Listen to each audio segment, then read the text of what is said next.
Guys, एक honest question, तुम English बोलते वक्त ज्यादा किस चीज में कंफ्यूज होते हो, नॉर्मल सेंटेंसेस में या क्वेश्चन बनाते वक्त? बिकॉज ऑनेस्टली बहुत लोग इंग्लिश समझ लेते हैं बट जब क्वेश्चन बनाना होता है तब ब्रेन हैंग हो जाता है। डू कब लगाना है, डज कब लगाना है, आर यू बोलना है कि डू यू बोलना है, और WH वर्ड्स तो और भी ज्यादा कंफ्यूजिंग होते हैं, जैसे व्हाट कब लगाना है, why, when, where, who, which, how, क्या लगाना है।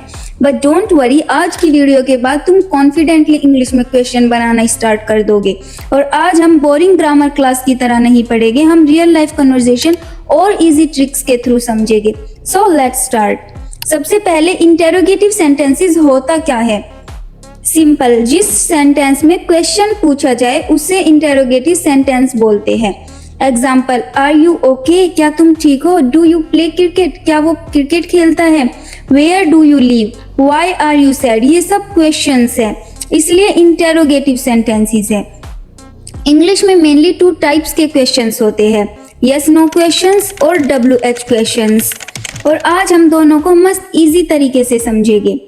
ये वो क्वेश्चंस होते हैं जिनका आंसर मोस्टली यस या नो में आता है, जैसे do you like coffee, are you a student, can you swim, क्या वो तैर सकता है। ये हमेशा हेल्पिंग वर्ब से स्टार्ट होते हैं और इनको सिंपल इंटेरोगेटिव सेंटेंसेस भी बोलते हैं, इनमें WH वर्ड का प्रयोग नहीं होता।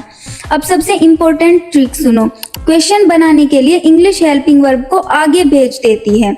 नॉर्मल सेंटेंस होता है यू आर हैप्पी, लेकिन अगर हम क्वेश्चंस पूछते हैं तो हम बोलेंगे आर यू हैप्पी। गाइस, इससे पहले हमने एक वीडियो में सभी टेंसेस को क्लियर किया है बहुत इजी तरीके से, उस वीडियो का लिंक डिस्क्रिप्शन बॉक्स में मिल जाएगा, आप देख सकते हैं। अब चलिए इसका एक और एग्जाम्पल देखते हैं, जैसे शी इज स्लीपिंग, ये क्या है? प्रेजेंट कंटिन्यूअस टेंस, मतलब वो सो रही है। अब इसका अगर हमें क्वेश्चन पूछना है कि क्या वो सो रही है, हम पूछेंगे इज शी स्लीपिंग। देखा, बस जो हेल्पिंग वर्ब है उसको आगे भेज दिया। अब यहाँ स्टूडेंट कंफ्यूज हो जाते हैं कि डू कब लगाना है, डज कब लगाना है। प्रेजेंट सिंपल टेंस में डू और डज का यूज होता है, जैसे डू यू प्ले फुटबॉल, क्या वह फुटबॉल खेलता है? डज शी कुक फूड, क्या वो खाना पकाती है? डू दे वॉच मूवी, क्या वो मूवी देखते हैं? अब देखिए, यहाँ 2 सेंटेंस में हमने डू लगाया है और एक में डज लगाया है। डज कब लगाना है, डू कब लगाना है, देखते हैं। डज ही, शी, इट, और अगर कोई नेम है तो उसके साथ हम लगाते हैं डज। अदरवाइज अगर कोई प्लूरल है, आई है, यू है, वी है, तो इसके साथ हम लगाते हैं डू।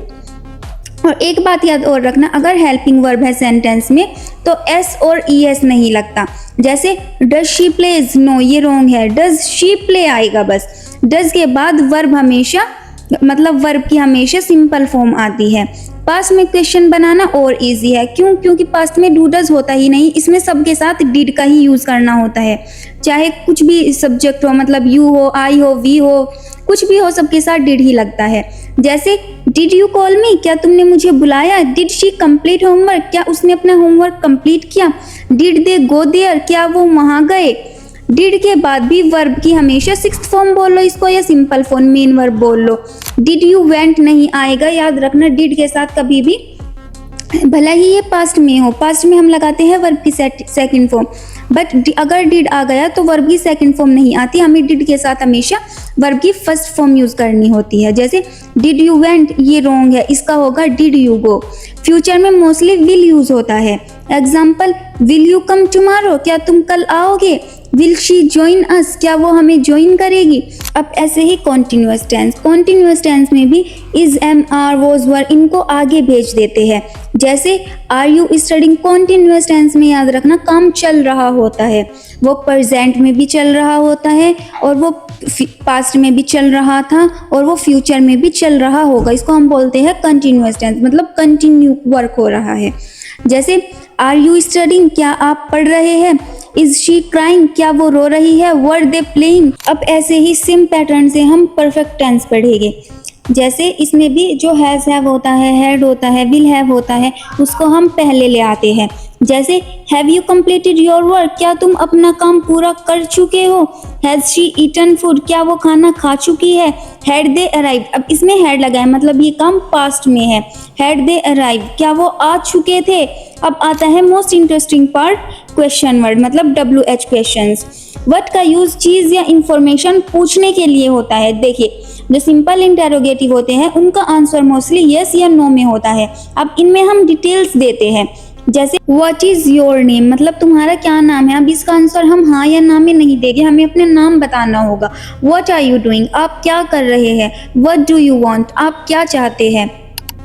अब चलिए कुछ वेयर देखते हैं। वेयर का यूज हम करते हैं किसी प्लेस पूछने के लिए, मतलब किसी जगह को पूछने के लिए। जैसे वेयर डू यू लिव, आप कहाँ रहते हैं। वेयर इज माई चार्जर, मेरा चार्जर कहाँ है। वेयर आर दे गोइंग, वो कहाँ जा रहे हैं।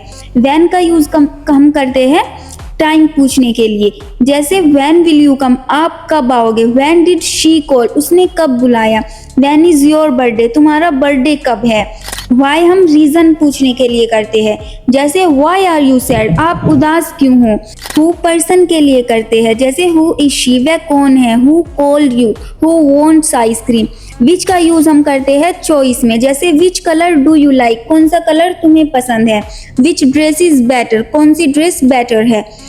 हाउ का यूज हम करते हैं मेथड या कंडीशन पूछने के लिए। जैसे how are you, how did you do this, how can I improve English. अब चलिए इसका स्ट्रक्चर समझते हैं। इसमें WH वर्ड आता है पहले, फिर हेल्पिंग वर्ब, फिर सब्जेक्ट, फिर वर्ब और फिर ऑब्जेक्ट। जैसे वाई आर यू क्राइंग, इसमें वाई हो गया W वर्ड, आर हो गई हेल्पिंग वर्ब, यू हो गया सब्जेक्ट और क्राइंग हो गई वर्ब। ठीक है, चलो इमेजिन करो तुम फ्रेंड से बात कर रहे हो, तो तुम कैसे बोलोगे। वाई आर यू गोइंग, आप क्यों जा रहे हैं। वाई आर यू लाफिंग, आप क्यों हंस रहे हैं। वॉट आर यू वॉचिंग, आप क्या देख रहे हैं। व्हेन विल यू स्लीप, आप कब सोओगे। How do you study daily, आप कैसे पढ़ाई करते हैं। देखा हम डेली लाइफ में ऑलरेडी WH क्वेश्चन यूज करते हैं।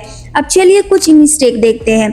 जैसे कोई कोई क्या लगाता है, वेयर के बाद डायरेक्ट सब्जेक्ट लगाता है। जैसे वेयर यू आर गोइंग, ये मिस्टेक है। ये सेंटेंस में यूज होता है, आपने सुना होगा, बट इसका यूज हम जब करते हैं जब हमें कि मतलब पता होती है बात, हम क्वेश्चन नहीं पूछते। जैसे अगर मैं बोलूं मुझे पता है आप वहां क्यों जा रहे हैं, तो ये मतलब देखने में लग रहा है कि मैं बोल रही हूँ कि आप वहां क्यों जा रहे हैं, बट मैं क्वेश्चन नहीं पूछ रही हूँ, मैं बता रही हूँ। तो उसके लिए हम यूज करेंगे I know where you are going. But अगर हम क्वेश्चन पूछ रहे हैं तो उसमें हेल्पिंग वर्ब ही पहले आती है। जैसे वेयर आर यू गोइंग। अब मिस्टेक 2 देखते हैं, वाई शी इज क्राइंग, ये भी रॉन्ग है। मैंने बताया है कि अगर मैं बोलूँ कि मुझे तो पहले से पता है कि वो क्यों रो रही है, इसके लिए हम यूज करेंगे ये I already knew why she is crying, मतलब वाई इज शी क्राइंग होगा। वट ही वॉन्ट्स नहीं होगा, वट डज ही वॉन्ट होगा। बस एक रूल याद रखो, हेल्पिंग वर्ब के साथ से पहले भेजो और WH वर्ड स्टार्टिंग में लगाओ। अब कमेंट में आंसर दो, तुम कहाँ जा रहे हो, वो क्यों रो रही है, तुमने मुझे कॉल क्यों नहीं किया, तुम क्या देख रहे हो।